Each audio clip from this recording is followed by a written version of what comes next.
And a rice man, you know we been getting a fight. You know the amount of tears and the amount of candlelight. But you know what I mean? Hole in the face. Yeah, by the time they realize rice man is the oh yeah. Yeah, by the time they realize rice man is this country's pride, everything would already legalize. Years of my life, all I did was fantasize that my dream would materialize. Yeah, that my dream would materialize. Hate in disguise, my own people plot my demise, but like rice man, I will rise a prophet. Yeah. Stinking rich in love, so much I've sacrificed. Yes, the land people give me fight. By the sweat of thy brow, the seeds that we sow at night. Yeah, we will reap at sunlight. Yeah, it's such a stressful life. Rice man never lost sight.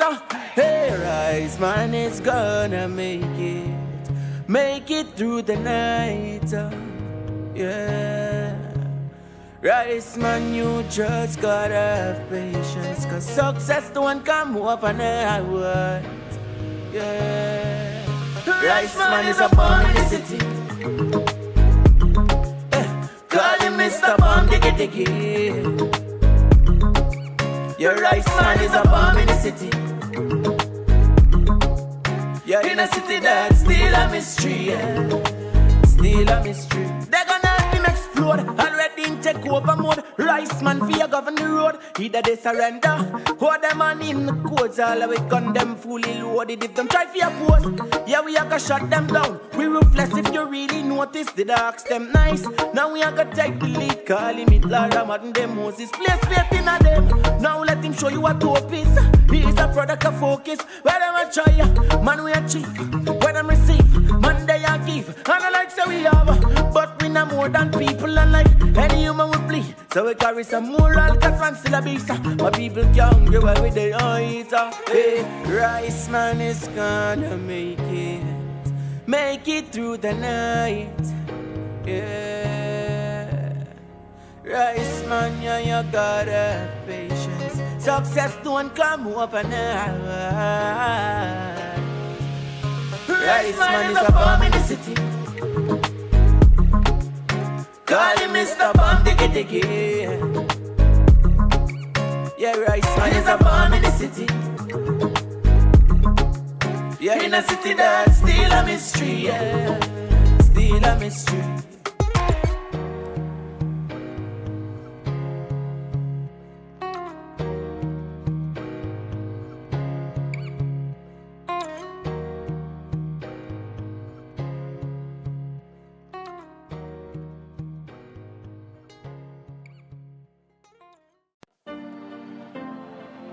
Yeah, rice man, I come from a flare. Yeah, wow. But everywhere that me out, yeah, me feel me get slaughtered. Yeah, rice man, me say out me God, my own. Watch again. I'm a dying at the street and a serious non-stop. Yeah, rice man, me say money we up free while and that's bout feet non-stop. Yeah, some DJs about it we and well, I see the drop. But guess so we could have post a picture with no filter and it still gon' pop. Yeah, on me gone, my own. Rice man, me say on me gone, my own. And them say we gon' flop, so we won't stop. Every day we hustle, so we won't stop. Yeah, on me gone, man. Yeah, watch your style, yeah. Some man a pre-house and car, but rice man we a pre-life. And anything man we can't die with, I won't get a fighter. You never bow for material things, yeah. We rather die without pride. Cause success comes with your smart work, and like a shot can't burn your eyes. Yeah, on me God, my own. Rice man, me say on me God, my own.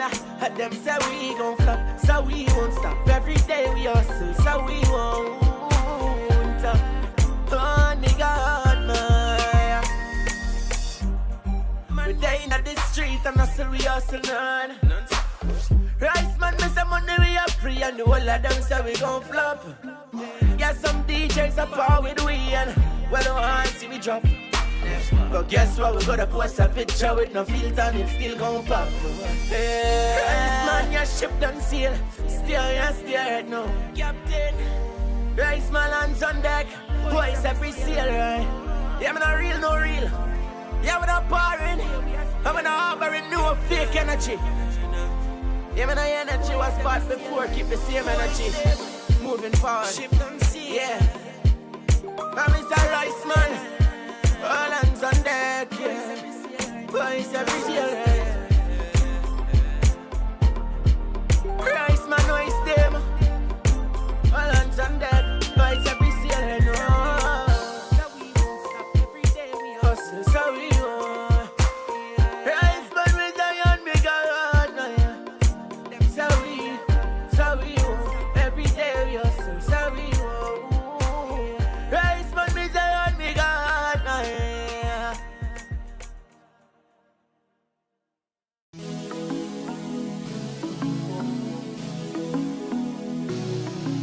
The devil setting traps, Rice man, don't you fall for it. The devil setting traps, don't you fall for it. Rice man, the devil setting traps, Rice man, don't you fall for it. The devil setting traps for you, don't you fall for it. Just like when the signal on his Wi-Fi drop, Rice man come back stronger. Rice man, the more they try to kill you, is the more you live longer. So if their plan didn't work, it's best they try another plan. Or go and try that plan on another man. Everybody like what they like, so they can go and jump in another band. Sing, oh John bless, no man curse. Sometimes it's blessing and that will just like this. Oh John bless, no man curse. Rice man getting better when the 40 would be worse. We getting stronger every day. Rice man, yes man, we getting stronger every day. Rice man, let them know. All right, good evening everyone. Welcome to the Stock Farm Training Center and welcome to another edition of Off the Field. Of course, my name is Gavin Richards alongside Delvin Esprit. And tonight is going to be a special edition of Off the Field. As the name says, we're off the field, but we're actually on the field tonight at Stock Farm. And we're here with the senior men's national football team as they're continuing preparations for the upcoming World Cup qualifiers in June. Remember, in June, Dominica is going to be taking on Guatemala and Jamaica. Jamaica right here at Winter Park, Guatemala, of course, in Guatemala. And some big news is expected tonight as we're expecting the announcement of the 25 players who will be selected to continue training for the senior men's national football team. As I say, good evening to Delvin Esprit. Well, good evening to you, Gavin, and good evening to the listeners of DBS Trail and Off the Field, and not only Off the Field, but Gavin, our viewers on Facebook page. And so wherever you're listening and seeing us, we are right at the indoor facility in Stock Farm, and as you see, you can see one, two guys moving around doing the football training already. Training just going to start in a short while. But Gavin, as you know, it's good to be on the field, because as you realize that we're off the field and so in the studio, but now we are on the field and we have our technicians and them doing a pretty good job, Gavin. Yes, well, Delvin, of course, it's a lovely night here in Dominica, in Stock Farm. Earlier on, we had some concerns with the rain and, we thought that our plans would have been, cancelled tonight with the weather, but the good Lord is on our side and He's provided us with some good weather tonight so we can show Dominica, what the football team has been up to for the past few weeks. Oh, yes, Gavin, and we want to say again, thank you for the people that listen, and we want to say our good friend Cyrus and the rest of the guys in Granville. We know they are listening. We want to say good evening to my family down in Jimmy, and the Maui people always talking about us, Gavin. They say that we not say nothing about them, and we're based in the area, Gavin. So I don't want to get too much pressure, Gavin. So I want to say good evening to the people from Campbell and Maui, and also the Castibus area, and not forgetting people from the Monwatchet area, and so Stacy and the rest of the people, and Tristy and them down in Monwatchet. I want to say special good evening to you all. All right, so of course, Off the Field brought to you through the kind compliments of Big Edge Financial Express. You want to check out the good friends down at Big Edge Financial Express, Mr. Billy Doctorov and Company. Check them out for all of your loans, your financial needs. Big Edge Financial Express has you covered. All right, so Delvin, tonight we're going to be focusing on the senior men's national football team. As we speak to you, they're already going through the motions, doing the little warm-up dynamics. Very soon the coach will call them in to have a small huddle, and then the official training will get underway. So we'll hear from a few of the players. We'll hear from, of course, the coach, the assistant coach, goalkeeper coach, the representatives of the Dominica Football Association here with us tonight as well. So, we'll talk about a lot of things. Before we get to that, though, we can also talk about one or two other sporting things going on around. We have the West Indies, for example, in action come tomorrow. The first T20 against South Africa, a chance for Alec Athanaze to make his debut on the West Indies team. But very quickly, Delvin, your comments on the West Indies team as they get set for that T20. Well, Gavin, as you know, it's a warm-up match for them, and we heard the captain, Brendan King, talking about that they want to start and do well.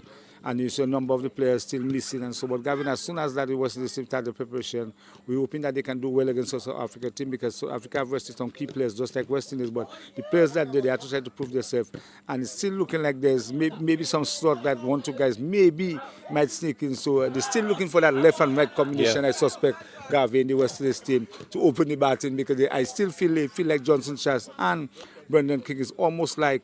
Like for like. Yeah. Like for like. Mm-hmm. So they're looking to see if they can get maybe a left-hander to come in. So Gavin, opportunity for Athanaze. We'll have to see if he plays tomorrow and what number he's back. And I know you're taking your time to pronounce that Athanaze. Athanaze. So we get it changed. And after how many years it's got it changed. So Gavin, we're hoping that the West Indies team can do well. They have a very good team, Gavin. Mm-hmm. And it's exciting to see guys like Russell and Pro and those guys scoring runs in the IPL. And yesterday I saw Russell dive and taking some care.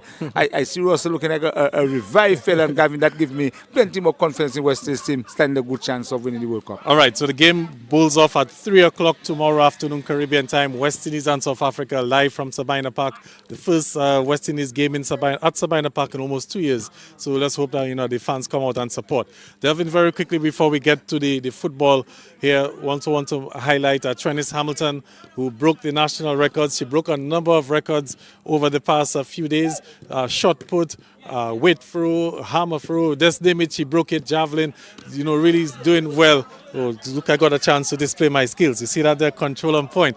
Big up to Odell Laville one time, they're one of the senior players. But, Delvin, a quick word on Trennis Hamilton. Hopefully we should have her on the program next week. Oh, well, Gavin, I much cannot say about Hamilton. Hamilton has just excel and continue to excel, Gavin, and that young lady continue to just do well.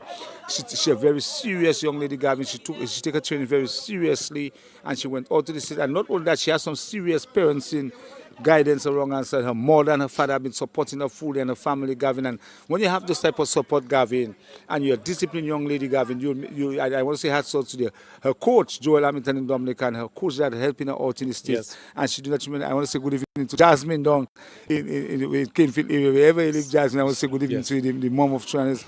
Gavin, bright future for that young lady. Very, very bright future for. Okay, Delvin, very quickly again, because there's so many things going on, but the main focus tonight is football. We're just giving the team a time to just really set up everything. Of course, we're live on Facebook, we're live on YouTube, and we're live on DBS Radio 88.1 and all of the other frequencies. I want to say good night to Clyde John Baptist, always locked in to the Nation Station, following the Off the Field, Gerald George, and all of the other usual listeners. Clyde John Baptist as well, all of the others. Mr. Yusuf Irish is all the way in the Cayman Islands, but he's listening as well. Of course, he's there with some Special Olympic athletes as they have this big Boshi tournament coming up this week. Very quickly, Delvin, the Olympics coming up very soon. We heard just yesterday one of the guys hoping to make the Olympic team, Tristan James, had a decent showing in Martinique, got a season's best, but he's still a little way off meeting the qualifying standards, as we can just hear the whistle here, so the coach is ready with the dynamics.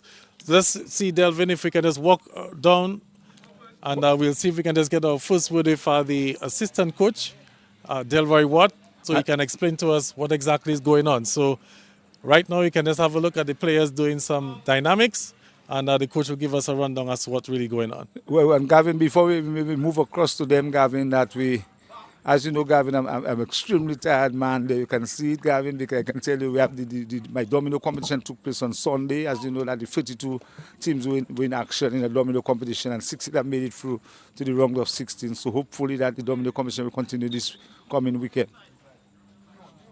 All right, so Delvin, like you were saying, dominoes, and that was a massive competition on Sunday at the Goodwill Primary School. quite a big turnout you had there, and of course you had the meeting with the clubs after, or the captains, I should say, after, and they looked very confident in what Mr. Beaupere, Element, and the rest of them were doing. But we'll talk about that in a little bit. Let's quickly have a little chat with the assistant coach of the senior men's national football team, Mr. Delroy Watt. Delroy, of course, here at the training as we're preparing for the World Cup. Now, we heard the whistle blow just a few moments ago, and then you said Dynamics won. So, for the benefit of the people who are watching on YouTube and Facebook and also listening on the radio, what exactly is going on now as the training session has started? All right, Gavin, so we're doing a 4v3 rondo, and what we're doing dynamic within 4-minute intervals. So that's basically the warm-up, the first activity of tonight's session. Okay, so in terms of the warm-up, how important is it that the guys go through this sort of routine? Extremely important, Gavin, because the warm-up is what sets the tone for the game or the main training session. If you don't get a proper warm-up, Gavin, that affects your overall game, and everything is affected if the warm-up is not taken seriously. All right. Too much from you, because we know this is a timed event, and there are probably some instructions that you want to give out to the team in just a few moments. Okay, so we'll just stick around and hopefully we can catch these instructions as you mingle with the team. All right, thank you. All right. Okay, so David, as you heard it there, right now the training, has gotten underway. So we don't want to really, step into and throw off things. Everything is timed. There are specific routines that the players must go through at specific times. And of course, we will see how we can, get some more interaction with them in a little bit. Yes, Gavin, you can see they're getting their warm-up going, they're making the interchange. And they look like they're getting set, Gavin, as you realize that they had a couple matches against St. Vincent. And we know where it went. It actually split, Gavin, the matches in St. Vincent. Yeah. And the coaches said they were looking on the St. Vincent team, and the St. Vincent was playing some kind of fast football. But the opponents really is Guatemala first, then Jamaica and Dominican. I want to let the listeners and the viewers know that the match against Jamaica is on June 9th. Yes, it is. On Sunday at 3 o'clock at the Windsor Park Sports Stadium. At the Windsor Park on Sunday, the 9th of June. And we're hoping that everyone can come out in their numbers and support the national team. It's been a while since we've had the senior men's national football team in action at home, and we're getting that opportunity on the 9th of June. So you can just have a look there as the players are just going through the little warm-ups, passing the balls among themselves. It's called the dynamics, part of it. And, we can just see them there, guys like Odell Laville, Marcus Breeders, guys who are Kirsten Williams and all the rest of the guys. Mm-hmm. So, of course, like we said earlier on, the big news tonight will be the announcement of the 25 players who will continue training. Now, that 25-man squad will also include a number of overseas-based players who will also be added to the lineup here. They're not here now, but they will be added. And it is my understanding that the footballers will then head into a camp for a week or a week and a few days, heading before the Guatemala game or before they depart for Guatemala. Well, yes, Gavin, you have to do that. You have to get your squad together. You have to get guys together. You have to get guys go. So it's 25 guys going to Guatemala.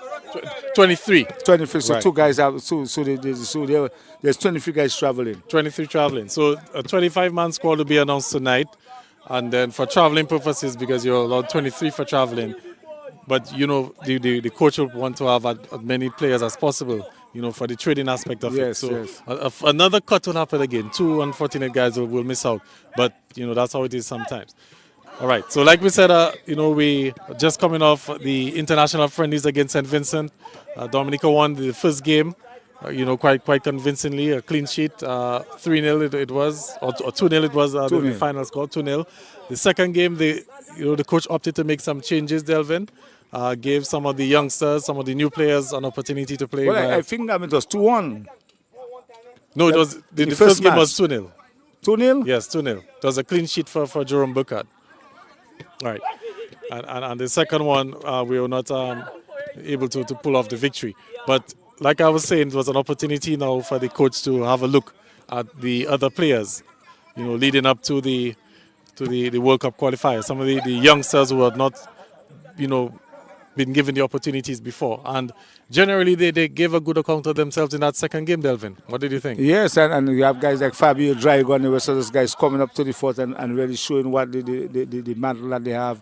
And it's good to see the players coming together. But Gavin, as you know, we played against Jamaica and Guatemala first. But that match against Guatemala, we really have to go all out there to at least to service some pride and to play some good football and really impress the Dominican public. So when they come back to Dominica to play against Jamaica, we'll be really confident if we can get some level of result against Guatemala. All right, so players still going through the warm-ups. We'll talk to the head coach a little bit after he has the little huddle with the players and whatnot. I think that's when he'll probably break the news to them as to, who's going to be in and who's not going to be in. But we'll do that in a little while. We also have other officials from the Dominica Football Association here with us. We have the PRO, Abby Lawrence. There's also an executive member and also team manager, Kurt Christmas, here with us as well. So, Delvin, as we continue with the national team, and like we said, the big game on the 9th of June against Jamaica at Windsor Park. And just looking at the players, you can see that they've been in training for a number of weeks, of months, I should say. And they've been, we've seen it being reflected in the various leagues. When you look at the Premier League games, the President's Cup games, you can have an idea as to who's training and who's not training. And you can see how the players have responded well to the national team's training. Well, yes, you have to continue training hard, Gavin, because when you're training session going on, you have to make sure you put on all your work. And since you can work hard, Gavin, you'll achieve something in terms of what you want to do. And the coach hoping that. And the most important thing, Gavin, is really to draft the ball and to keep the ball. And since Dominica can learn to keep the ball and move the ball around nice, I think their football can improve. And the type of football they need to play, they need to do that when they go out there. They're going to work ball and not just to lose ball to opponents, because when opponents has ball, they don't lose the ball like that to you, Gavin. They draft the ball around, and that is what you want to see happening, and exactly what they're doing now, Gavin. They're moving the ball around, and that is what they have to continue doing in the matches. All right, so Coach Waters just blown his whistle, and you're seeing another example there of a change in the warm-up. So we can see the players just going through the warm-up motions. Coach Watt instructing them to be a little faster, show a little more zeal. Guys have to know that the camera's on them, the world is watching the senior men's national team here tonight. Of course, some of the players, the veteran guys like Chad Bertrand, Brielle Thomas, captain, Erskine Williams. A little bit on Erskine Williams, Delvin. I remember when he started off his career, he started off as a centre forward, playing for the Bombers team in Portsmouth, and he was a prolific goal scorer in his time. And when and used to throw a lot of goals too, Gavin. That's just say it as is. Well, so that's yeah. why he's on the defense now. Yeah, but what happened is when Coach Rajesh Lachu came into the scene, he said, "No, you will be better suited for me as a defender." And that's when he started to play back in the defense. And I remember the critics were saying, "Well, Coach Lachu that was a bad move from Coach Lachu, because Erskine Williams was one of the leading goal scorers at the time." And now he's evolved to one of the best centre-backs, not just in Dominica, but in the entire Caribbean. A few years ago, he was up there as for a possible award as one of the top centre-backs. So we've seen some interesting moves, Delvin, and players have had to evolve. Definitely, Gavin, and it's a paid up for him, Gavin. His footballers have just moved on, Gavin, in terms of Coach Latos. Where Coach Latos wants him to play. Even guys like Travis Joseph, Gavin, playing on the defense and then playing forwards for his Jubla team. So you can see that some of the players have been moved around, and so, Gavin. So the coach have to look at where the players best possible to suit it to play. Yes, that's one of the key things that makes you a good coach, identifying your talent, your human resource, and putting them in the best position for them to excel. It may not be how you play for your club, but how he wants you to play at the national level. And, we've seen that sort of thing. All right, we can just look around at some of the players, guys like Javi George from Southeast, Golden Boot winner for a number of years representing Southeast. We can see the youngster who was playing for East Central, now he's moved to Southeast. That's the Mario Challenger. And from what I've been told, he's a player that's really impressed at the senior level, even if he's just 18 years of age, and is one of the guys that been identified for the future, Delvin. Oh yes, Gavin, and not only he alone. Players like Dante Warrington, you can see Dante Warrington moving from from Point Michelle to Harlem and showing some promise, Gavin. And right now he's in training, Gavin, and you can never tell. Maybe part of that 25-man squad, you can never tell, Gavin. Yes, so we'll see what happens when the coach makes the announcement regarding the 25-man squad. You mentioned moves, Dante Warrington moving from Point Michelle to Harlem. Just this week again, we had another massive move, Delvin, with Kian Thomas, who's also a national footballer. He used to play for the Roosevelt Scarlet Bombers, and now he's going to be playing his trade for Valvoline Way United. That's a big move, Delvin. Gavin, there's so many moves happening, and I find there's some strange moves because a lot of guys and so on live in their area and going to play for other teams and so on. And their team continues to suffer. But as you know, they're moving on, Gavin. I can imagine if there were big money involved in that, Gavin, if some guys will be traded for much more, Gavin. Maybe Bombers might not have a team today. Well, that's a big blow for the Bombers team, Delvin, because they've already lost Erskine Williams to Dubla. They lost Corbin Paul to Dubla as well. Kian Thomas, you know, yes, he's a youngster and stuff, but he was one of their top players, and he's moving as well. So it's going to be interesting to see how the Bombers. Bocat playing for, Andy Bocat.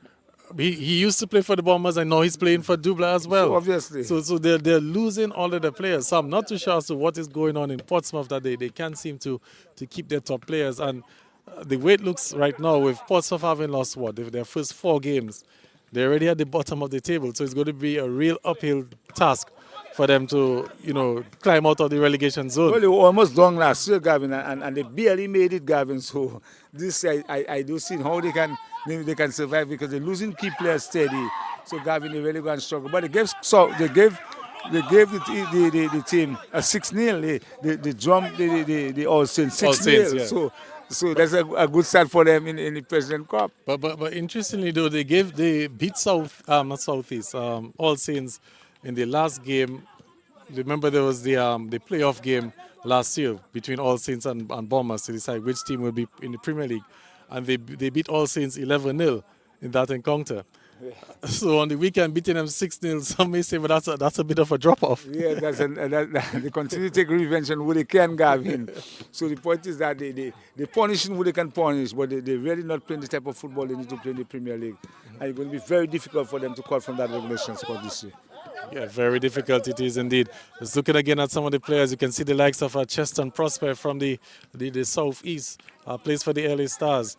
The Mario Challenger, like we said, a number of players from the East and Southeast on the national team. Rion Coffey as well, who plays for Connect 767 East Central. So many, even the keeper Dante Challenger on the other end. What does this say about football in the East and Southeast, Delvin? Well, football in the East and Southeast, Gavin, is a wonderful thing. A matter of fact, as they did this, just set up the lap playing field, and I just hoping that maybe one day that they spend some money on the Castlebrooks playing field and try to develop the Castlebrooks playing field because there's so many teams in that area. So we're just hoping that things can turn around in terms of having a proper playing field in Castlebrooks, Gavin, a feel of that nature that they can play their football and stuff because a number of teams in that area, Gavin, and they're really striding and making strides, Gavin. Well, you mentioned fields in Castlebrooks. Just La Plaine. And La Plaine. On the weekend, we had the first game under the lights at La Plaine, the President's Cup match between Surgical Southeast and the RC Doctors. Southeast won that game 6-0, but it was a very good showing from the Southeast team, 1 and 2 from the community, and also all of those who were responsible for ensuring that the lights are playing, that we can have football at night on the East. Oh yes, Gavin, I could imagine the type of atmosphere there on Saturday night, Gavin, in La Plaine, and it's good to see that the football have been spreading and so on, and the Football Association can play 1-2 matches in La Plaine. So that's a good sign for football in the Southeast. But Gavin, they really need maybe a proper playing field so they can maybe play some premier matches there too, Gavin. Well, all of that will come in time, Delvin. We'll take the baby steps, and we're just grateful, for the progress that we've been able to make in recent times. Oh yes. All right, so Coach Watt just giving some more instructions again. So, of course, the warm-up period, very key, like Coach Watt said, getting the players ready for the training sessions. Not wash your foot and come and just walk onto the field and, you start to play. You have to go through a process, getting the body in the correct frame. And I think also, too, Delvin, that's maybe something that a lot of the other teams and other sportsmen need to take advantage of or need to pay attention to? Because I'm sure like when we look at the basketball games or even some football games, you find players come straight off the bus and straight onto the field or straight onto the court, no effective warm-up or anything like that. And these are just, things to provide injuries to the respective players. Oh yes, Gavin, and that maybe that happened to you the last match, Gavin, when you came from the program, you went straight to the basketball match, and so it was very, very tough, Gavin. You make 1-2 run, and that was it. Yeah. So you could see there was only a proper warm up. Always wise to warm up properly, Gavin, and to get your act together, get your body warm up, get everything, and get set to play football. All right, so let's see if we can just get a quick word with the DFA PRO, Ebby Lawrence, still while we await, the coaches to go through what they're going through, so we can have a quick word with them. We can just have a word with Ebby Lawrence. So let's see if we can just make the move across Delvin to have a quick word with him. Of course, we're live here at the Stock Farm Training Center as the national team preparing for the World Cup qualifiers. Of course, in Guatemala and in Jamaica. All right, so with us now is the DFA PRO, Ebby Lawrence. Ebby, first of all, welcome to the program. Welcome to Off the Field. Good night, Delvin. Good night, Mr. Richards. How are you all doing? Well, we're not too bad at all. We're just taking a look as to what, the DFA has been up to with the senior men's national football team. Yeah. Well, what are your thoughts? Based on what I've seen, I believe it's a David versus Goliath, but we've come a long way, and we'll show the nation what we can do in due time. All right, so let's talk about the two games coming up. World Cup qualifiers, Guatemala and Jamaica. These are the first two games, and then we have the other games next year. From the DFA's standpoint, what would you guys like to see? Gavin, like every association, would like to see our guys win this tournament and bring it home for us. Based on what is happening now, we would like better communication with not just the players, but the coaching staff and the FA so as to better the product. As we believe in a better product, we may get 5 or 6 love, but if we know we have a gelling that we can bring our players to a place that they are seen as professionals, then we will take it from step to step.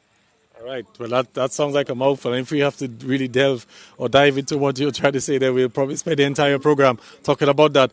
But as it relates to the two games now, from the PR perspective, of course, the first game is over in Guatemala, but the second game is being played right here in Dominica. So what are some of the things that we can expect, as the promotion for the game ramps up? Many were asking at this point, Gavin, but at the end of it, we say good things come to those who wait. The hype will be set from Friday. This weekend, the hype will commence. We will tell the persons, get ready for your T-shirts, get ready for a Dominican product, where we hope to have the Lapo Cab wins, the works for the players and the fans. Going forward, what will happen as we prepare, we'll have 2 press briefings. I will not give you the date because this is the GenSec to iron out the logistics of it. But going forward, we'll have press briefings and allow the public to question us as well as to where we are, because we will have the senior national men coach together with the captain upon him selecting them tonight, where we are and what we are going to do together on the 9th of June come in the stadium. Delvin, anything from you? Well, Eddie, I know you have just picked up the responsibility of PRO. How has that been for you so far? Because we know it's a lot of work getting things done, and it just came from a Congress. It's challenging. I must say there are challenging times, but with the help of the gallery and Stanton, as well as the other members of the executive, I must say it flows well. And the Congress was an eye-opener for me. Because many would have said, Mr. Esprit, that we are not here in the PRO, but the PRO is taking football to a different tangent. There is a marketing aspect coming towards football now that is on the floor. We just had a retreat where the members of the executive met and decided that this is the way forward. That's how we want to see football. And hence doing marketing as well. We are in the process now of having a product. You see what we are having now, the national men's team? I'm asking myself, and I'm telling the public as well, how many of these players can we brand? What do we have from them? The Central Cooperative Credit Union, Dublins. How many persons can Central Cooperative say, this is my brand mark? Sajiko Southeast, Belfast Estate Mawosoka Strikers. How many of our players can we brand?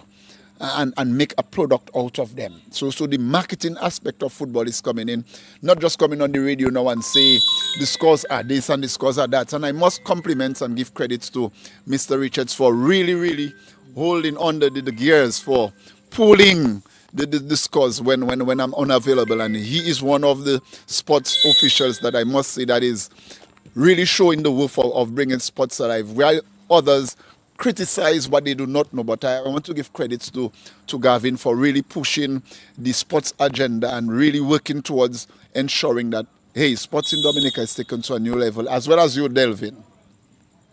Gavin, you heard it there from the PRO. The PRO really confident with the type of product and what they want to see in the future. And there's a lot of academies going on, and there's a lot of things happening in football. But as you realize that we are concentrating more or less tonight on the senior national team, because it's very, very important that we tell the general public to come out in large numbers and come to the Windsor Park and be there for 2:30, because we expect the Windsor Park to be filled to capacity at 2:30 against Jamaica, because Jamaica boys coming in, all the boys to play against Dominica. And Gavin, we cannot afford to miss that, because that's really a big occasion. All right, cannot afford to miss that. Maybe, of course, the team is expected to be announced tonight. I'm sure not just as a football administrator, but also as a football fan, you're probably eagerly awaiting, to see who are the 25 guys that the DFA will, or the coaches, the technical staff will select. Well, Gavin, the pulse is right now on the footballers, because one is saying, is it me, is it not me? My guess is as good as theirs, but tonight, whatsoever decision the coaches make, what I would have asked the public, and even we, the members of the FA, is to sit and work with them and see how we can even push them a little further. So tonight, yes, the pulse is on the players, and I guess by now the 25, they are shaky, but nonetheless, the best will be taken from what you've seen and what the coaches believe. All right, and of course, like we said, you're probably not there, but we mentioned that the 25 will include some overseas-based players. From the public's point of view, there may be one or two people in the public that will probably say, why so many, or why the need for overseas-based players if you have guys who are locally. But maybe you can want to try to just say a little something like that. Anywhere you go, everywhere you go, there are foreign-based players in a country. And if we really want to boost our products, then there are others that can enhance what is already existing. They belong to the clubs already. They've made us a name for themselves. Like take Juju, for example, and others. Troy Jules, they are making names for themselves. Why not bring them on the national stage where the others can emulate and see what they are doing? Yes, it may be, we have teams like 767 East Central that do not have a national player, and we are not looking at them, and the Tranquility Beach, Middleham United, but in time they will come. But while we are talking about amateur football, we need now to develop that semi-pro mentality within our players, that, hey, do not just play football for the season in Dominica. See yourself as an ambassador, where you too can get the opportunity to play in a foreign game and come back home and bring some new skills and talent towards the game in Dominica. So to the public, do not feel that we are bashing on our local players, because we need everybody to have the football. As Infantino rightly said, football unifies. So we want this to be a unifying effort and not one to divide and rule, but where everyone is inclusive. Is there a limit as to the number of foreign players? I know. This is the coach's right to choose whomsoever he decides. If the coach says he wants 9, then the coach knows why he or she is asking for 9. But at the end of it all, whatever decision the coaches will take tonight, the FA stands with them and will encourage them and push them to the limit. You mentioned a while ago about Troy Jules. I just want to get your thoughts as to, how impressed you are as an executive member, and also the DFA. The fact that there are so many of our footballers who are out there and doing well for themselves. We have Troy Jules, Julian Wade, Tristan Sandy, so many young guys, and there are other guys who want to come in and be part of the national setup, but we know the whole issue with the second generation Dominican and whatever. That has to be sorted out at Parliament and whatever. But your overall thoughts on these guys who are doing well overseas? A small nation, Dominica, who can tell?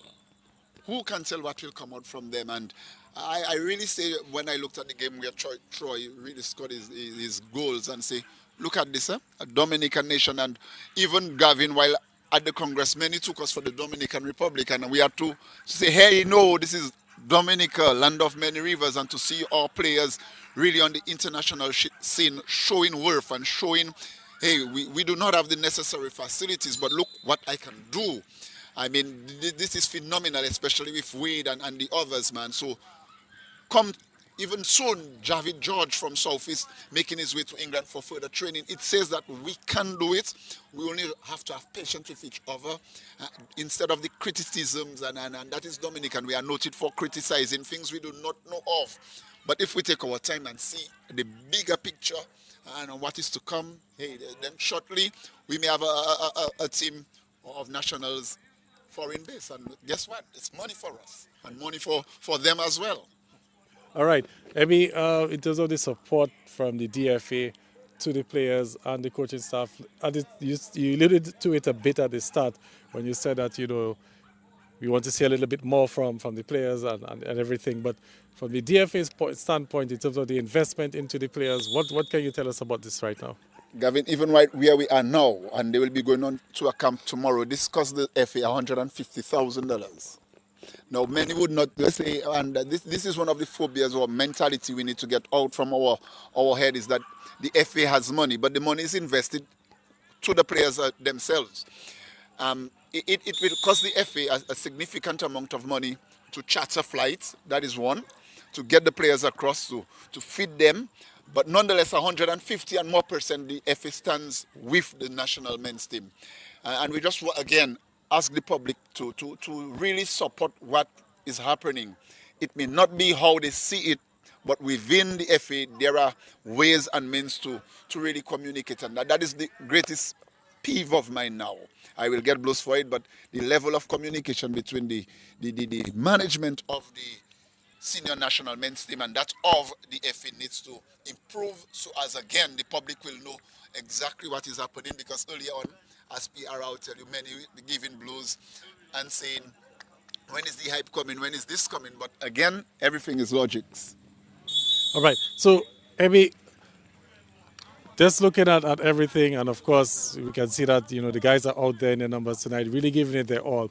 And you mentioned that the DFA, invested or is spending over $150,000 just for the training camp for the 1 week or 2 weeks that they're. So, in terms of what you'd like to see from the public in terms of support for the FA, because you look at the other countries and you would see the Englands and all of the other countries, you have big investments, not just from the FAs, but also from the private sectors, to get involved. Sponsors, you'll see the Adidas, you'll see, the BMWs, you'll see the big companies coming on board. So what would you want to say to the general public out there, the private sector out there?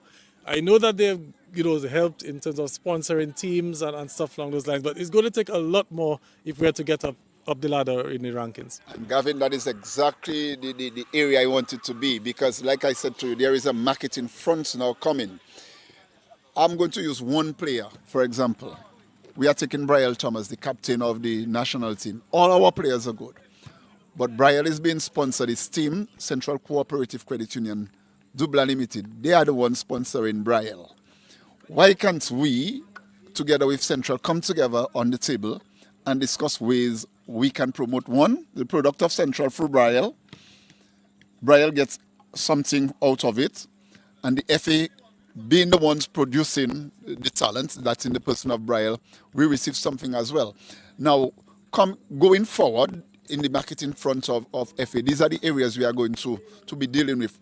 We are going to the stakeholders, the various sponsors, and find out practical ways we can really build up on our players' confidence. There, for example, they do not have to spend exorbitantly.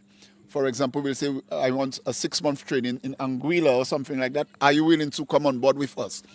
I'm sending you to the college. And one of the things we will be working with as well, and this private sector can as well see it as fitting, when we asking our young men, especially in terms of interview, etiquette, deportment, we want ambassadors. We do not want just our boys to be just kicking a sphere. We want them to be brand ambassadors as well. The same way we can have others, we can have them in Dominica and be proud of what we have, Delvin. I believe in that.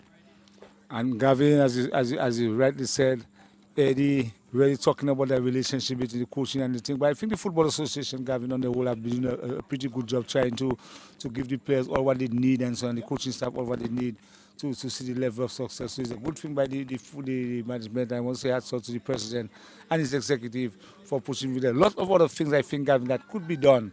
But as you know, that it's step by step and things starting to move gradually, and you can see the island side. And Gavin, before I leave there with Eddie, I must ask Eddie because I heard something like a match on this weekend. Well, so many matches on, but the Premier League will be out this weekend, Delvin. I know you're excited about your game will be held this weekend, Delvin, here in the First Division. This weekend we'll have Do It Center Mighty Avengers coming up against the B-Boys right here on where we are standing, Delvin. That's when. On Friday, we have Buster Warner coming up against Fokole as well. Wooty Blazers coming up against Northside at the Benjamin's Park.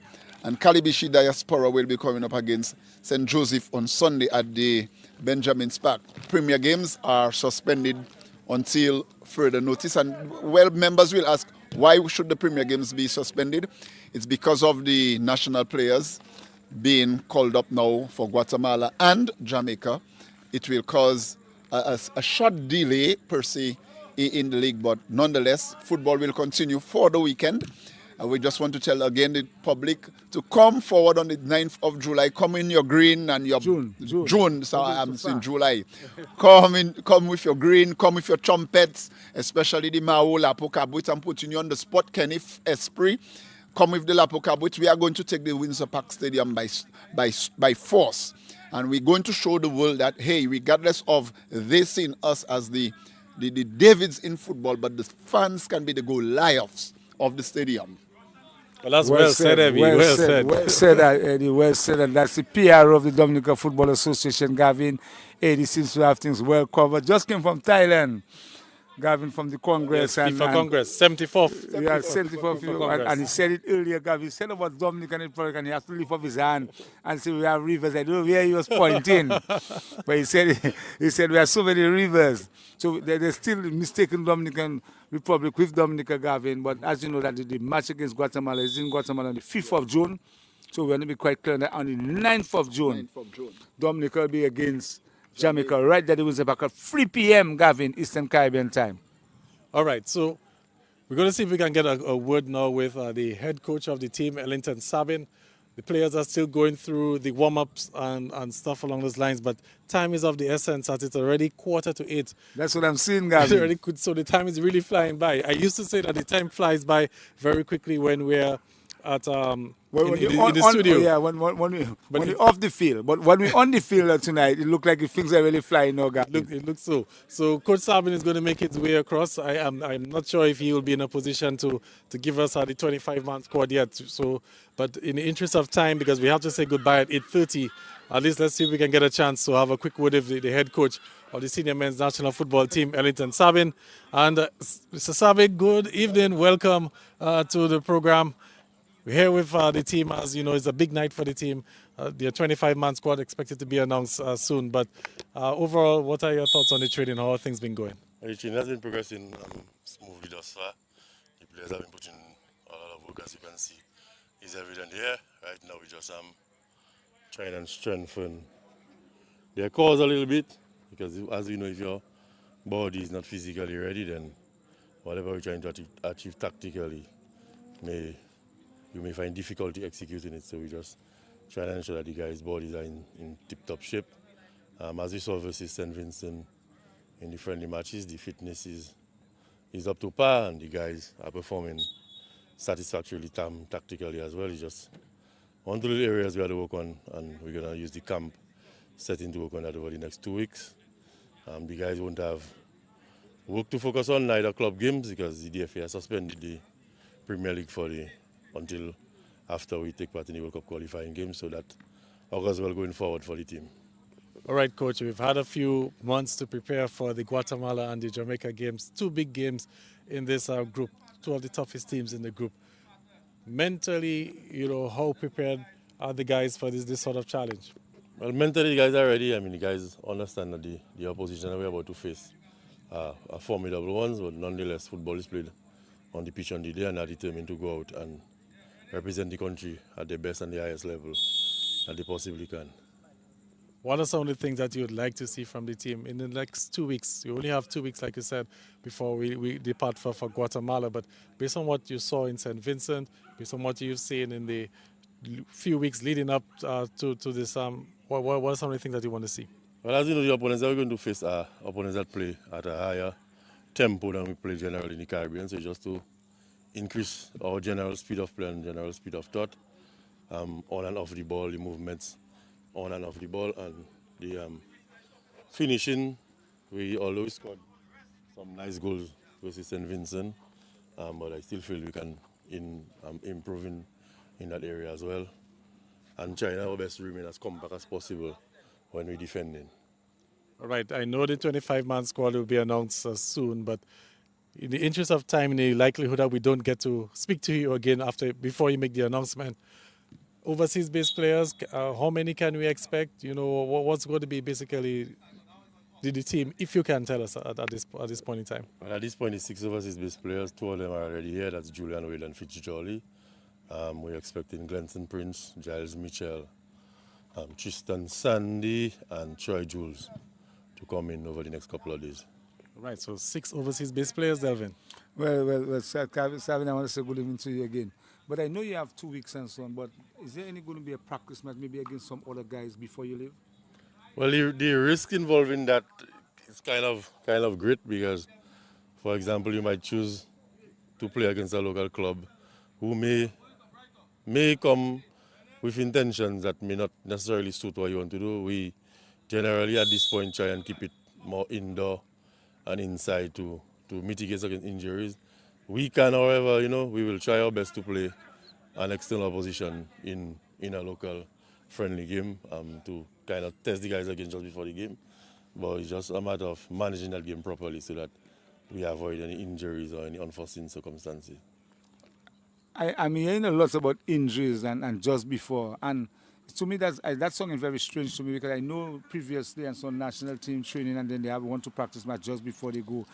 Football and injuries is part of it, and because we know national players and some senior players representing their teams overseas and they have to fly to just join their club 2 days after or 3 days after and they still play the football. Why we so concerned about injuries? Well, that's understandable, and that too that is the reason why we requested the DFA that they cut off the Premier League for the next couple of weeks because thus far, almost every weekend after we have Premier League games, we see 3 or 4 players coming back into the setup with injuries. So it will always be in the minds of the coaching staff as well as the minds of the players. I mean, I cannot speak for what happens outside there. I can speak for what is happening and what I am seeing kind of being sort of a pattern thus far in the preparation. So we're just trying to mitigate against that. If we can find a suitable friendly game that will not cause any or hamper our preparations in any way, obviously we'll take it. But we will always have in mind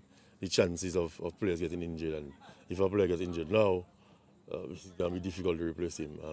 It's really 25 men that's going to be involved in the camp, but it's 23 that's traveling to play the game. So you can already imagine the slimness or the margin of error as it relates to injuries and so on going forward. But we welcome friendlies. It's just we will always have that in our mind based on the pattern that we see. All right, Coach, for the benefit of those who are viewing on Facebook and on YouTube, can you just explain what exactly is going on? Because a lot of people are probably tuning in wondering, but I've been watching for the last 40 minutes. I haven't seen them playing any real football, anything like that. Just give us a little rundown as to what is going on here on a Wednesday for national training. Well, on a Wednesday, national training is more strength-based first. So, like I say, we're trying to improve and maintain the strength of the core of the players at their general body. So that's what is going on. So we put them through various exercises using their body weight to challenge various muscles to ensure that when they go out to play the games that we reduce the risk of injury, we mitigate against anything that can happen and they can perform at their best. So on Wednesdays, generally with the national team, because it is far away from their last game and far away from their next game regularly, we generally use it to do the fitness aspect of the training, with the Mondays and Fridays being more tactical and technical based. All right. Before we get back to the tactical and technical base, I just want to go backtrack a bit. You mentioned 6 overseas-based players. Some of them are Troy Jules, Julian Wade. A quick word on Troy Jules. He's really been in some red-hot form in Norway. 10 goals in his last 5 matches. He moved from the hot, warm Caribbean into the cold weather in Norway and has hit the ground running. A quick word on Troy Jules as to how impactful he's been. Well, I can remember the first time I saw Troy Jules playing a game in Antigua, and I contacted him. We had a discussion, and from then till now, he has not disappointed like none of the other players as here in the national team setup. But Troy is an exceptional talent. Troy is very talented. He's skillful on the ball as well as the movement he makes off the ball. Makes him a very lethal attacking force for us, and we are sure that he will carry that form that he's presently displaying in Norway into the national team as he has done in the past in our CONCACAF Nations League games, and so we're hoping that he will bring it into the World Cup qualifiers versus Guatemala and Jamaica. He himself, he and I constantly speak, sometimes on a daily basis, sometimes not, but we generally try and contact each other and keep up to date as to what is going on with him and his club thus far. The inclusion of Chad Bertrand coming back, how happy are you, Coach? Well, I had one job, was to get Chad fit. Me and Chad had a discussion. We all know Chad is a very talented person and a very composed midfielder.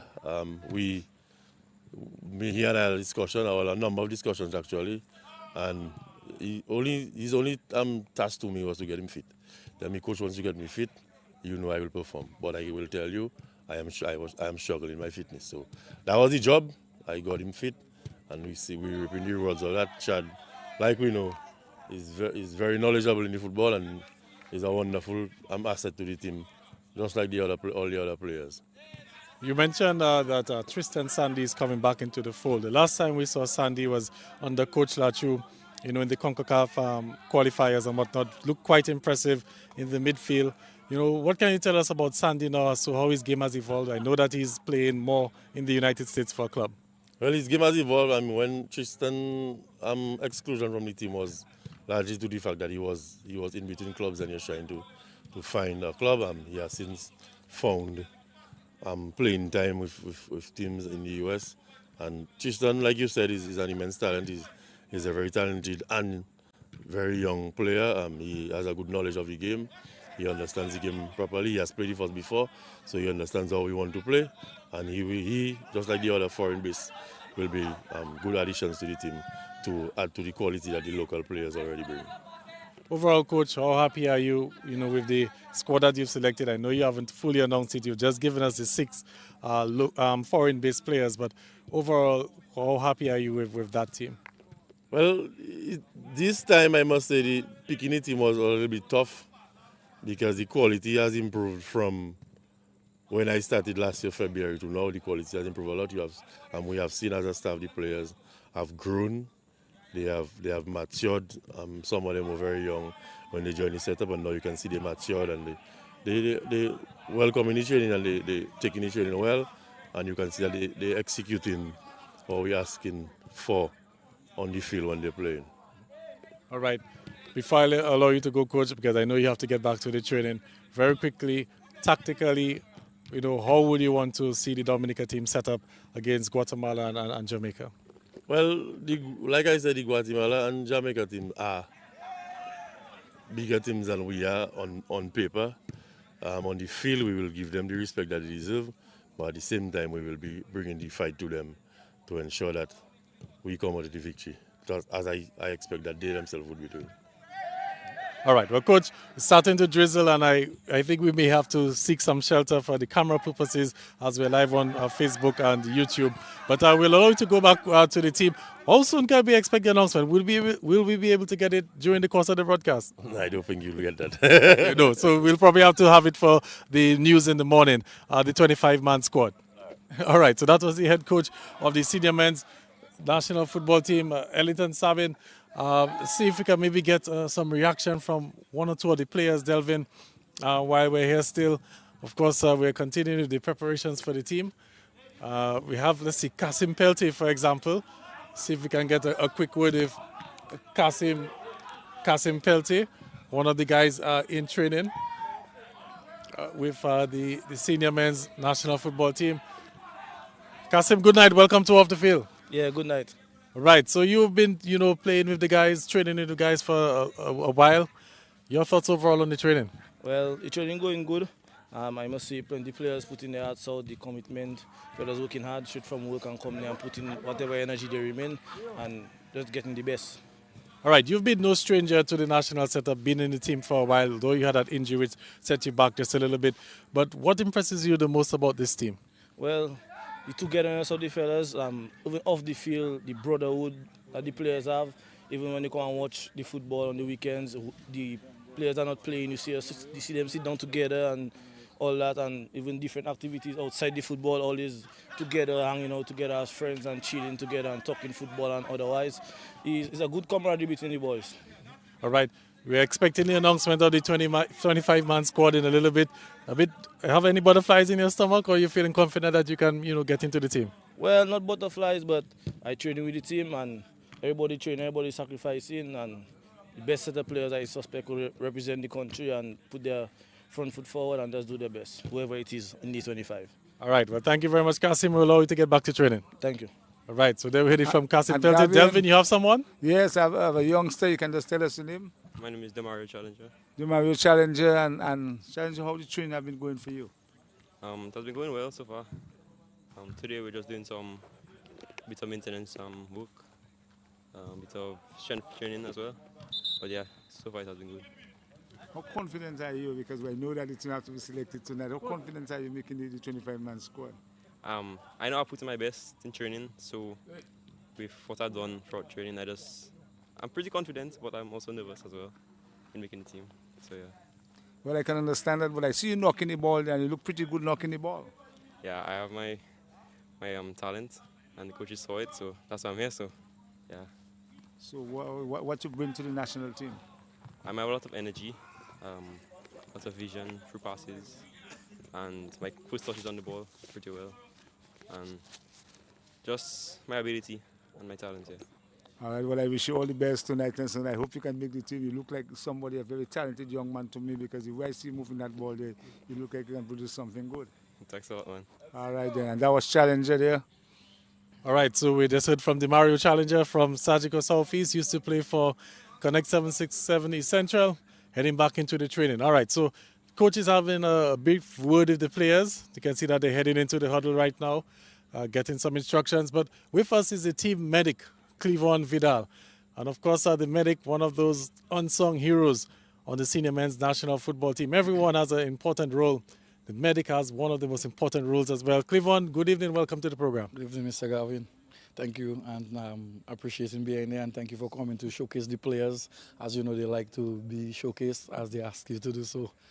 All right, so a quick word as to the role of the medic. I know that you're crucial, almost like a doctor, some may say. You have to deal with the injuries of the players and whatnot. Just give me a brief rundown as to the day or the daily life of a medic. Well, basically, the life of the medic is basically to be that gap between the coach and the players, because I see the players communicate with me a lot. Even when they're afraid to tell it to the coach, I will always find out, because I have to take care of them and make sure they're healthy and on the ball for them to play games. Massages, medications, go out there. When COVID was in full effect, I was the one that had to go out for everything. The players had to remain safe, and I was the one out there making sure the players remain safe. Yeah.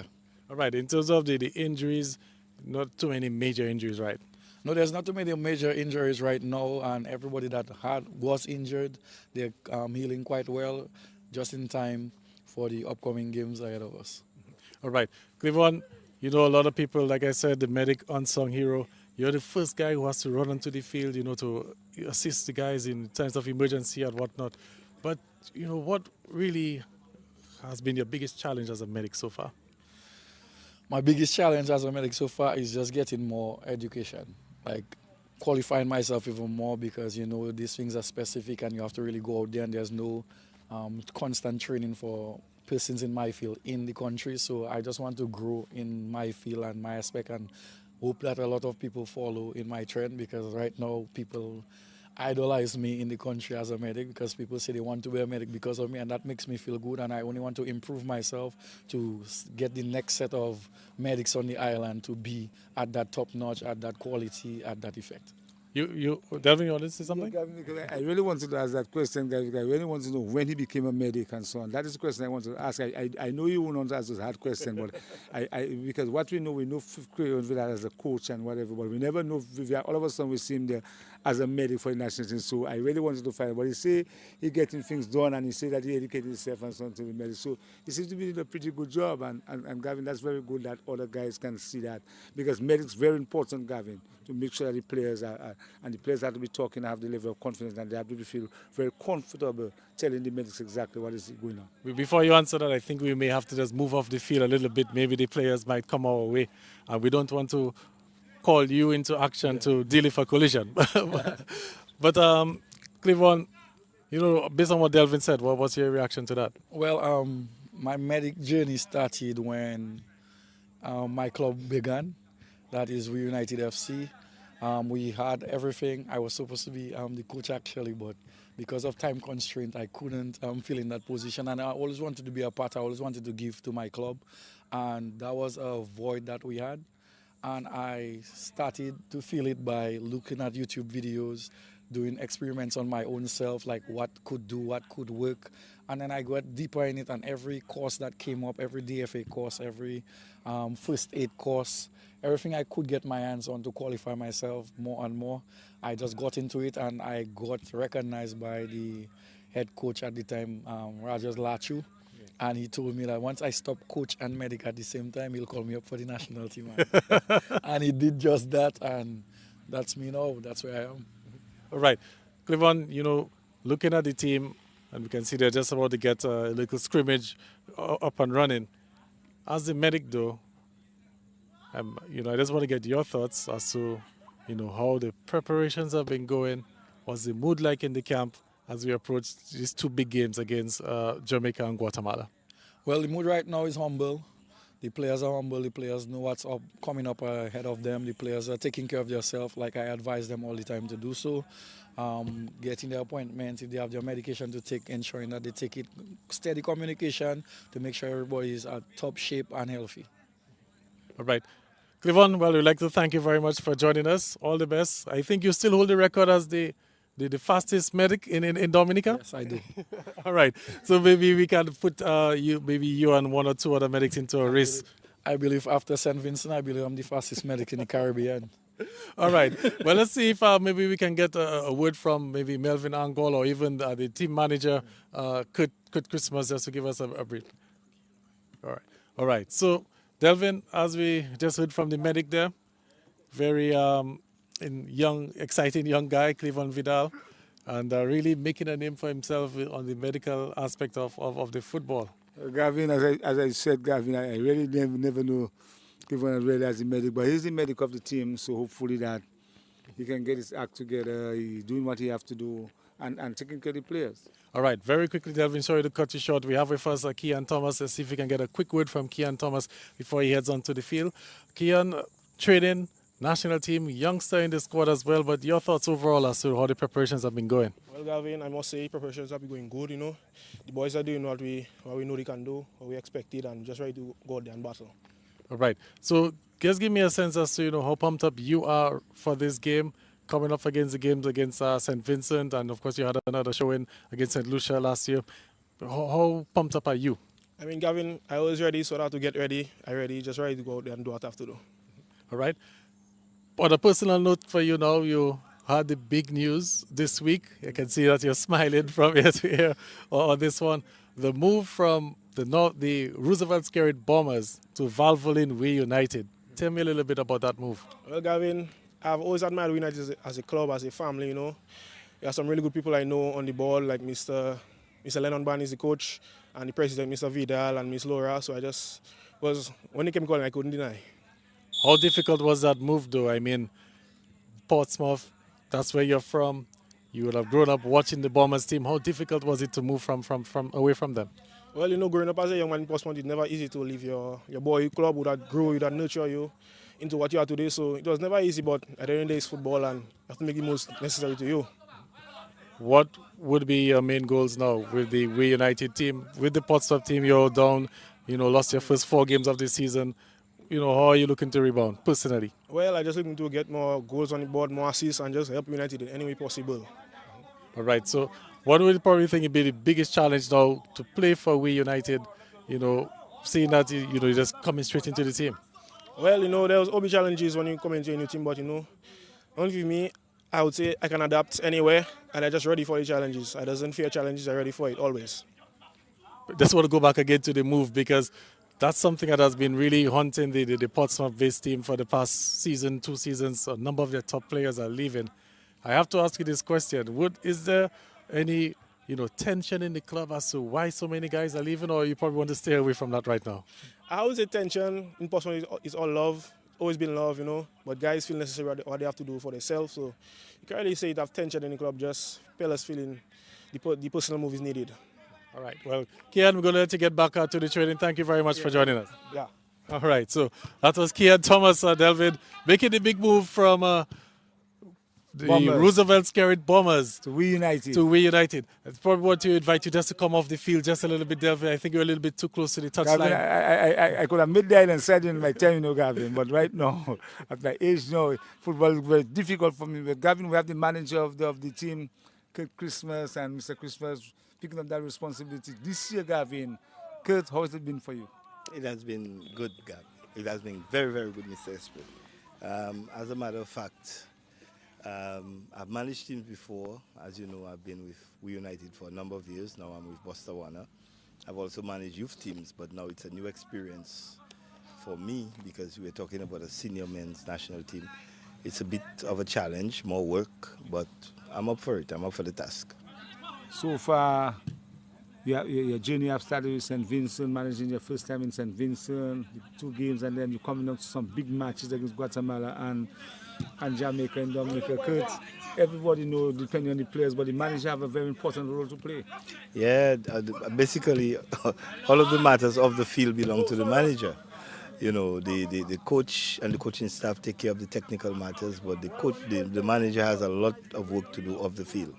And as I said, Esprit, I am really up to the challenge. I am up to the task. I want to thank the DFA for placing that trust and confidence in me. And I think that they saw something in me that maybe I didn't even see in myself, And I'm up for the challenge. I'm always up for a good challenge. We know that the team has to go into a camp from tomorrow, Kurt. I know as manager you have a major role to play in that part. Definitely. We had to put a budget together for the DFA, and it is very costly to have the camp. It's over $100,000, but it was a no-brainer for the Football Association. Mr. Glenatian and his team decided we have to add the camp. But as for me as manager, yes, a lot of work had to go into it, also from Coach Sabin, but we got a lot of help from the Football Association, Mistress Jasmine Vidal, Matthew, and Mr. Etienne himself, and some of the other board members. So I guess they made it easier for us, but it's a lot of work. Gavin? Well, Coach, manage. Like Devin was saying, your first stint was the game in St. Vincent. Victory, and then, of course, we got the second game, an opportunity to showcase some of the players. But the overall thoughts as to what you saw in St. Vincent and how impressed are you as we look forward to the games against Jamaica and Guatemala? Well, Gavin, to be honest with you, I saw an improved brand of football, especially in the first game against St. Vincent. The coach went all out. We got a remarkable victory. We came from 1 goal down to win the game 3-1. The second game, the coach really tried a few things, made 6 or 7 changes, I think. He tried a few things, and they worked. We did not win the game, but if you are true to yourself and you're a true football fan, you will understand what the coach did, and you will understand that it was a moral victory for us because we saw everybody, we saw the younger players. We have players like Fabio, who is 17, and Di Mario, who is also 17, Davon George, who is about 18. So you can understand that the football in Dominica looks good, and St. Vincent was a good experience, both for the staff, myself, and the players. Gavin, before you continue, I just got some information from my daughter. The score was 3-1. Gavin, she following the national team very closely. I think Dominica won the first match 3-0. 3-1. Yeah, because St. Vincent scored first. And then we scored the 3 after Gavin. So my daughter actually have that and she sent information across to me because she studied that game and she wherever Dominica play and West Indies, you can ask her that especially give you the information. So she sent the information saying Dominica they scored first against us and we gave them a 3-1 and then they beat us 2-0 after the changes. Yeah. Well, I think I might have mixed it up with Jerome and the clean sheet. I don't know where I got that clean sheet from. Maybe it was I was looking forward to the future, hoping that Jerome will get a clean sheet against Jamaica or Guatemala if he gets to start. But managers, we look forward now to the games against Jamaica and Guatemala. And I mean, yes, we're very optimistic and we're pumped up heading into the competition. But Guatemala and Jamaica, they are different kettle of fish compared to St. Vincent and the St. Lucians. They are the professionals. They have a number of professionals. Jamaica, for example, will have guys played in England, in the English Premier League. Guatemala, in some of the top leagues in South America. So, what has been the discussions like with the players? Because, yes, physically we have to get ready, but there's also another aspect of that battle, which is the mental one. How do you prepare the guys mentally for that sort of challenge? Gavin, you mentioned it, big games. We're talking about Jamaica, who is, I think, ranked 4th in CONCACAF, and Guatemala should be ranked about 9th in CONCACAF. And we are way below them. So we can understand that we are coming up against great teams. As for the players, I think the players are confident. I think they believe in one another, and that's the most important thing. You play as a team, you play as a family, and you play together. Now, let me just assure the Dominican public that when people hear Jamaica, people hear Guatemala, they already think in defeat. I mean, we need to go there and give a good showing of our own self. We go there with victory in mind. We go there to win. But what if we come with a draw? What if we come with a loss? And we put a good showing for ourselves? We can feel confident about that because we are going up against top-notch teams. We are going up against teams that have qualified for the World Cup. For instance, in the case of Jamaica, we have guys who plays for Aston Villa and West Ham. We are talking about top 10 clubs in England. So, and we only have amateur players. We have a few foreign-based players coming in, but they are still amateur players. And we just have to go there and give a good showing of ourselves. And right now, I see the mentality of our players. We are ready. We are ready for the challenge. We are ready for the battle. We just have to go there on the day with the right mentality, and I believe that we'll come out with a positive result. All right, before I ask you the next question, I think I just want my cameraman, Dean Thomas, to just take a few steps back. I think he's a little too close to the touchline, and I don't want any player to, accidentally get into contact with him, and then he's ruled out of competition, and then Dean Thomas is responsible for that. So, Dean, thank you very much for moving back, and of course, let's continue with the broadcast. But good, as I'm going to ask you this question now as not just a manager of the team, but also an executive member of the Dominica Football Association. I'd ask Abby Lawrence a similar question as it relates to what do you think we need to do if we're able to, or if we need to bring our football up to the levels of Jamaica, even Antigua with the semi-professional leagues and whatnot. Because right now, being amateurs is basically an uphill battle for us, going up against the professionals. So what are some of the things that you think maybe needs to be done for us to, sort of get that transformation? Well, I think, Gavin, we have already started. First of all, the regional training program, which is the RTC, where we deal with the youths from 12 downwards. I think it's a step in the right direction. You have to invest in the young ones. And we just had a B license course for coaches, where the DFA spent over $60,000 or $80,000, I think, to get the coaches license, B license. So that's a step in the right direction. As for the players, we need to talk to the government where we can get into the second generation and third generation players, because some of the players that play for Jamaica maybe have never visited Jamaica, because maybe their parents are from Jamaica or their grandparents are from Jamaica, but they do play for Jamaica. So we need to tap in out there. But that's not on the Football Association. That's on the government to implement laws, rules, where we can tap into that and get some good benefits from that. From the Football Association standpoint, I think we are getting there. We can see changes, as I said, with the coaching, with the we have a new women's coordinator or youth officer. We have a new person for grassroots. We just hired a coordinator for the stock farm thing. So we are moving in the right direction. But a lot of work has to be done. I think also the corporate citizens need to come on board. And I always hear people talk about sponsorship. I don't believe it's about sponsorship. I don't like the word sponsorship. I like partnership. Yes. We should be doing partnership with the corporate citizens. And I must say that we have been, because there are a lot of businesses in Dominica that assist clubs. But I'm talking about on a national level. We need to get them on board, to assist us. All right, good. We'll get back to you in a little bit because Delvin has managed to pull the goalkeeper coach, Melvin Angol. I know Melvin is also busy mentoring the two keepers at both ends. So Delvin has a quick chance if he will get back to you. Okay. Go ahead, Delvin. Well, good evening, and Melvin Angol, the goalkeeping coach. Melvin, I know there's a lot of hard work working with goalkeepers. Good evening to you. How things have been going so far for the goalkeepers? Well, things have been going good. Things have been going great, as a matter of fact, because we have been doing a lot of work, So I have the confidence in the keepers, and they also have the ability in themselves to do good. So I do not have any problem if any one of them have to be called up in the game, any one of the games. All right, so we have three keepers here on island. We're expecting Glenson Prince a little later on, but with the three keepers that you've been working with as of late, Dante, Jerome Burkhardt, for example, we saw how impressive he was in the games against St. Vincent. So let's start with him. A quick word as to how well he's been growing.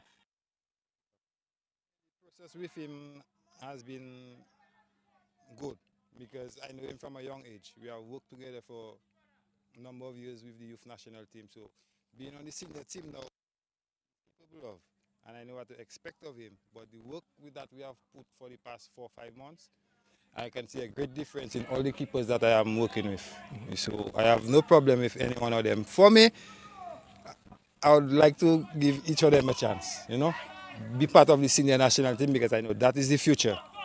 So I don't expect Prince to be part of that team much longer because of his age. So right now is their time. So I was looking forward to give them the opportunity to prove themselves. So that the future looks bright, especially if Jerome.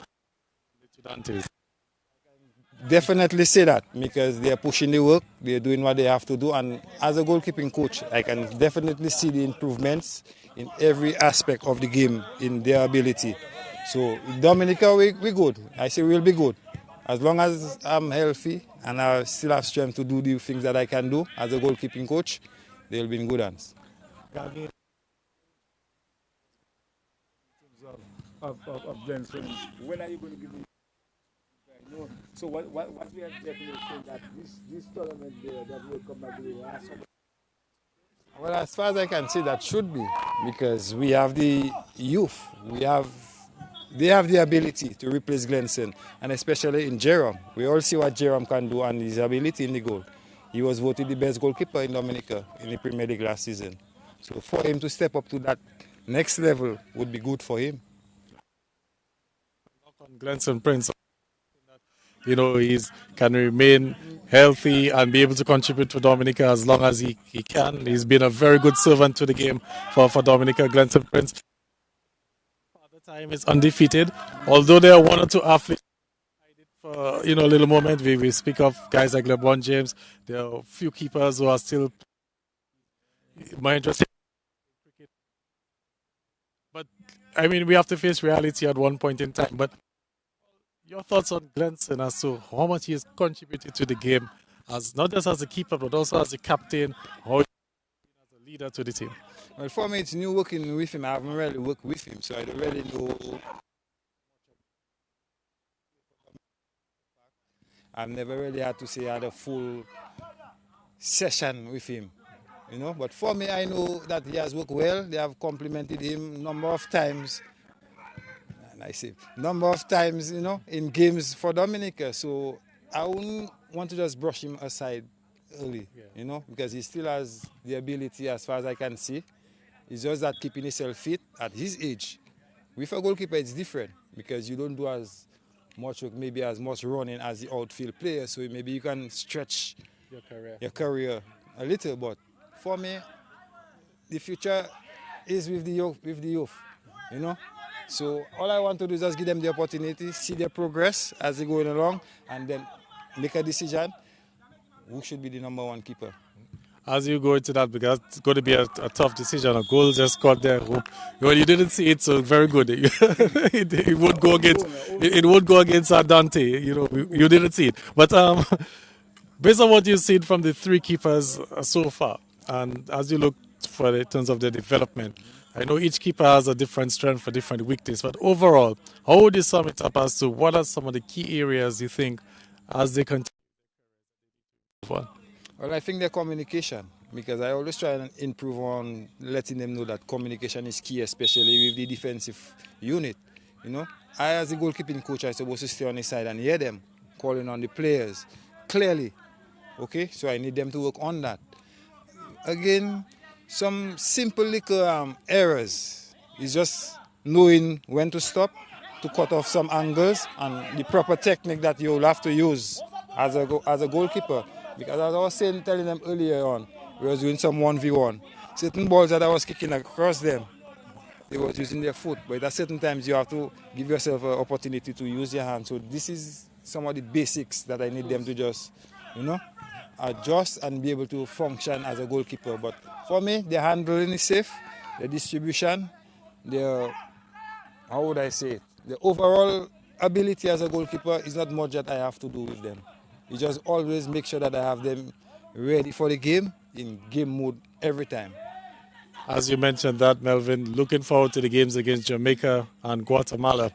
And like I've said before, the program, to some of the people that we've spoken to, Guatemala and Jamaica, a different kettle of fish compared to the St. Vincent and the St. Lucia's and the other teams that we would have been playing in recent times.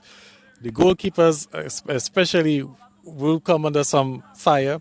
The guys from Guatemala and Jamaica will probably be kicking the ball a lot harder and, you know, those kind of stuff. So how do you prepare your keepers, you know, for that sort of challenge coming up? Well, with me, as a young goalkeeping coach, I still have the ability to kick the ball as hard as I can, because sometimes they say I kick the ball too hard. You know? I saw that tonight, I was watching them there for a while. Yeah, you know, sometimes they say I kick the ball because I try and put them in the same frame of mind as some of the outside players, some of the professionals, you know. It's true, I have a little age, but I can still kick the ball. You know, so I always try and get them in that game mood. Everything that coming to them, we have to do it, especially retaining to the game. If making a save, I'm not going to kick the ball like I'm just passing the ball for you. I want to see how you can work with a very difficult ball, what movements, or, you know, how you adjust yourself. You know, but with these games coming up, I know it's going to be hard for the keepers. They have to be at the A game. They have to be always concentrating on the field for 90 minutes or 110 minutes. They are the ones at the back. That is the last line of defense and the first line of attack. So they see in the whole game, they will know when to move forward with the ball as quickly as possible or when to slow it down. I will give them commands and not to force anything, you know, especially against these teams. But I just wish that maybe I would have maybe Prince around just to get him in a little shape now for the game, because I know I want to work with him. Because I never really had the opportunity to really work. The way I work with Jerome and the rest of the keepers, I want to see how match fit he is and how ready he is for these games. Well, we'll find out soon, because he's expected here next week for the tournament, for the camp. Coach, before I let you go, you mentioned about line of defense and the goalkeepers' line of defense. The two centre backs and the full backs. And the defensive midfielder, the number 6 and the number 8. So basically the goalkeeper is supposed to be responsible for all these players around that area, because you can help them easily. You see in the free ball, you see in the ball over the top, so you can put them into position of how you want them. So it's seeing it early before it happens to help the players. So. All right, so I just wanted to ask you now, defensively, because our defensive record has been pretty good as of late. We've had a few clean sheets, as I see Jerome is down, so maybe you might have to go and check on him, Melvin. So we might have to just cut the interview a little short. So and we that, just have to me, a little knock to Jerome, and Okay, the medic is running onto the field. Unnecessary knock, Gavin. Yes. Unnecessary knock, as a fact, Gavin. I saw what happened there. And the players give him unnecessary knock. Sometimes it's so it is, especially in these little scrimmages. You do not want to get injured. But sometimes you may go for the ball so relaxed, and the other player is coming for it to win it. Yes. So that is why in the game, in them scrimmages there, you have to always be at your A game. Yes. You check it. How you practice is how you play. How you play. You have to protect yourself. As I always tell them, you always have to protect yourself, no matter even though it's a scrimmage. You know? And I would say maybe it's nothing maybe too serious that happened to Jerome, maybe just, you know. It looks like a little knock because he's up on his feet already. Probably just had the wind knocked out of him. All right, so I was asking you about defensively. Our record has been quite good as in recent times. Partnership there with Erskine Williams and Eustace Marshall, and of course the fullback. Sometimes you have Travis falling back in the fullback. So defensively, I know you're the goalkeeper coach, but defensively, what are your thoughts as to how the guys have been setting up?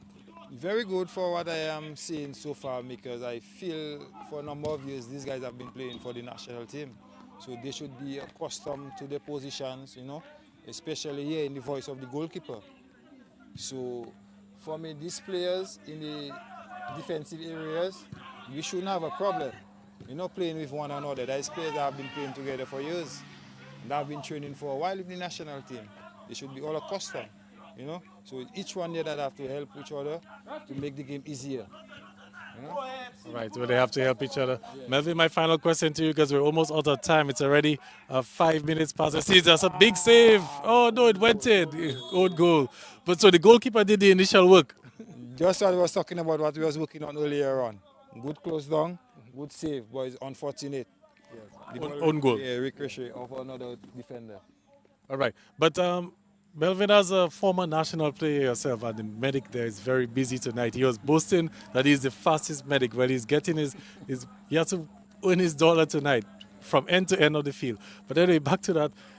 As a former national player, a guy would have, played with Dominica for a number of years, would have been a part of the big games and whatnot.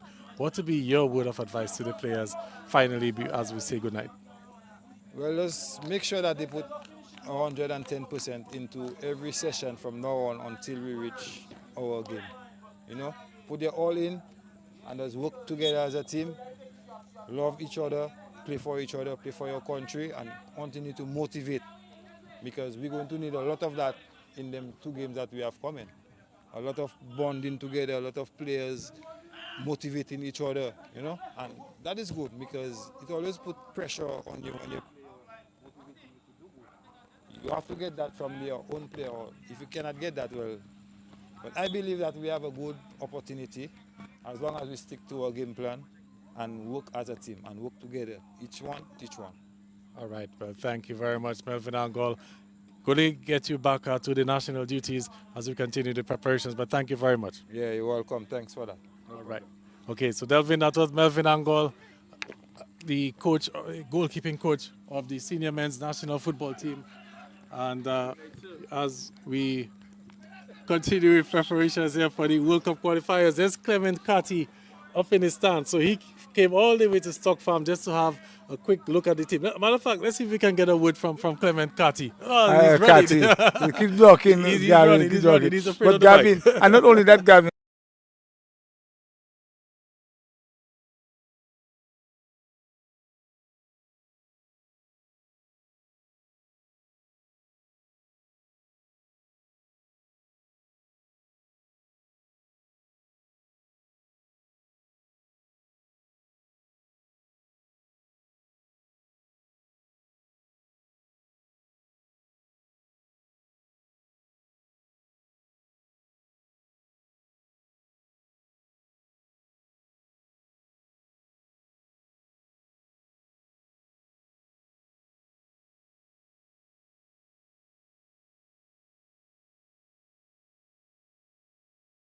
DFA as we get set for the big World Cup qualifiers against Guatemala and Jamaica next month.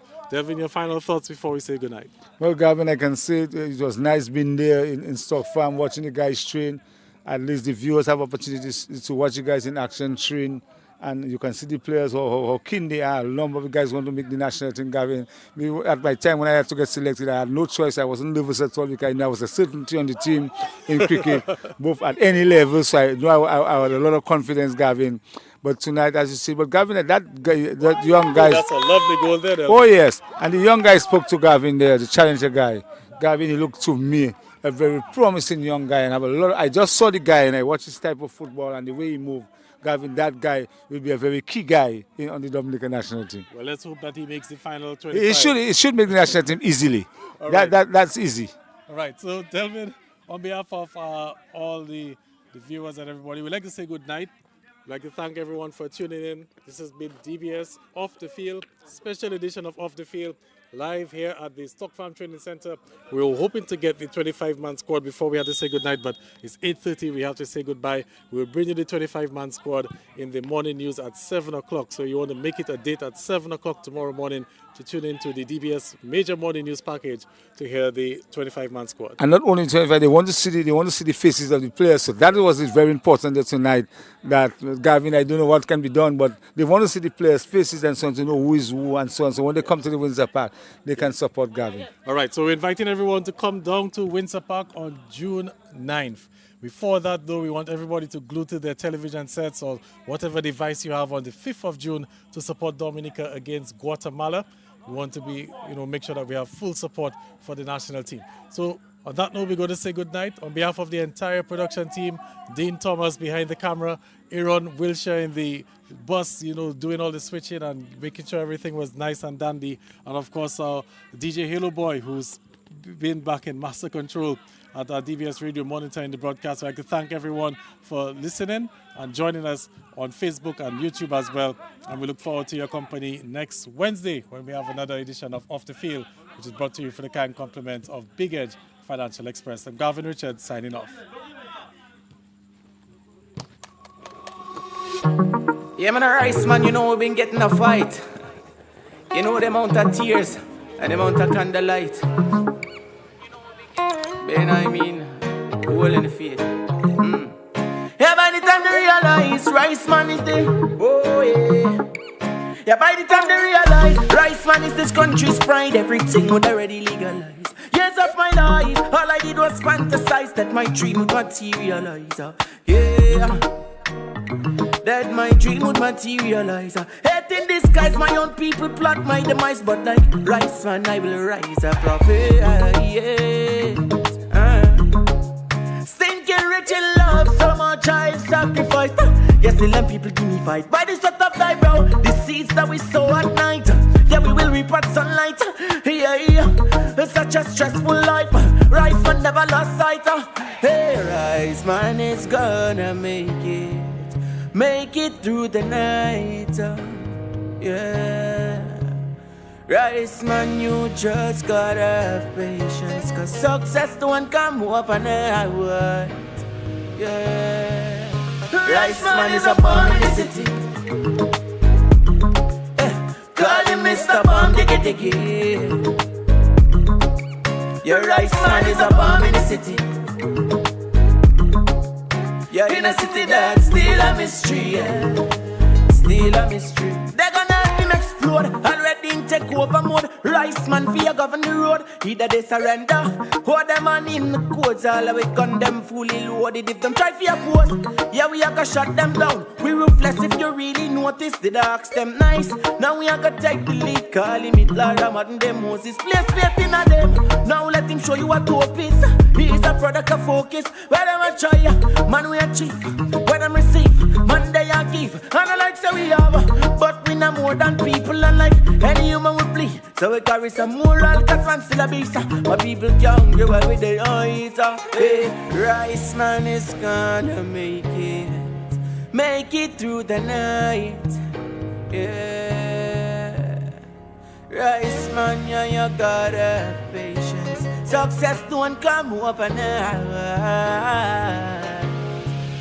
Rice man is a bomb in the city. Call him Mr. Bomb Diggy Diggy.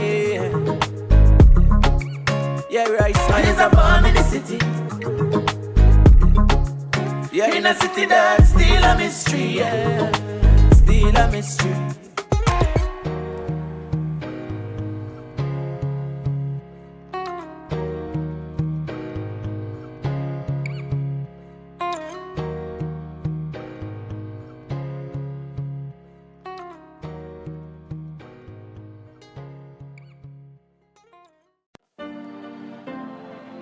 Yeah. Yes, man, I come from a flare, yeah. Wow. But everywhere that me utter, yeah, me feel me get slaughtered. Yes, man, me say on me God, my own.